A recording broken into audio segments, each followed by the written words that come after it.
Le 30 avril 1863, au Mexique, une troupe de plus de 65 hommes va tenir tête à une force 30 fois supérieure en nombre. Militairement, c'est une défaite, mais historiquement, c'est devenu un symbole. Alors assis-toi, je te raconte ça tout de suite.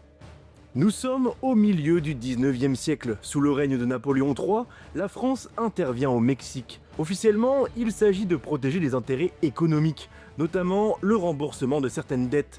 Mais en réalité, le projet est bien plus ambitieux. Installer un régime favorable à l'influence française et s'établir de manière durable en Amérique.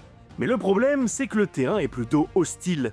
Le Mexique est instable, les forces locales résistent et les lignes de communication sont constamment menacées. Et dans ce contexte, la guerre ne se joue pas seulement sur les grandes batailles, mais bien plus sur le contrôle des routes. Le 29 avril 1863, un convoi logistique français doit relier Veracruz à Puebla. Un convoi crucial, car il transporte du matériel, des munitions et des fonds. Sa perte serait donc un énorme coup dur. Et pour défendre ce convoi, une compagnie de la Légion étrangère est envoyée en reconnaissance.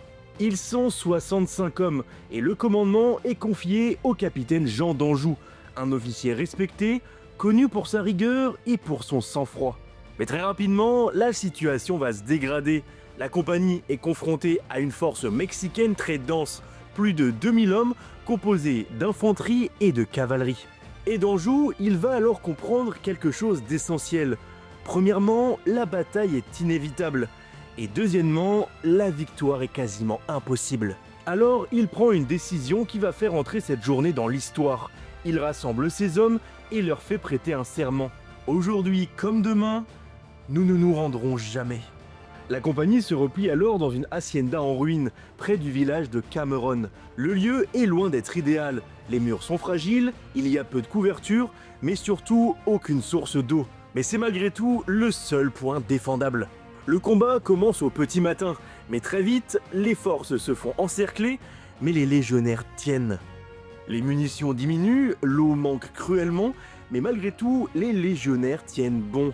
Et en début d'après-midi, le capitaine d'Anjou est tué. Le commandement passe à ses officiers, qui tombent peu à peu également. Et malgré tout ça, la résistance continue. Les soldats tiennent bon, malgré le fait qu'il n'ait plus d'état-major disponible. Les Mexicains proposent à plusieurs reprises la reddition, et chaque fois, la réponse est la même. Ils refusent. Et en fin de journée, il ne reste plus que 5 hommes valides. 5 hommes qui n'ont plus d'eau et presque plus de munitions.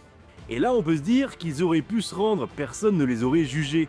Mais même là, ils tiennent bon. Ce n'est qu'à ce moment-là que les forces mexicaines acceptent de les capturer. Et même leurs adversaires reconnaissent leur résistance. Militairement, la bataille de Cameron, elle ne change rien à la guerre. Mais historiquement, c'est devenu un symbole.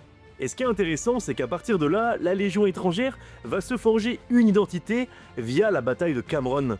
Parce que chaque année, le 30 avril, la bataille est commémorée.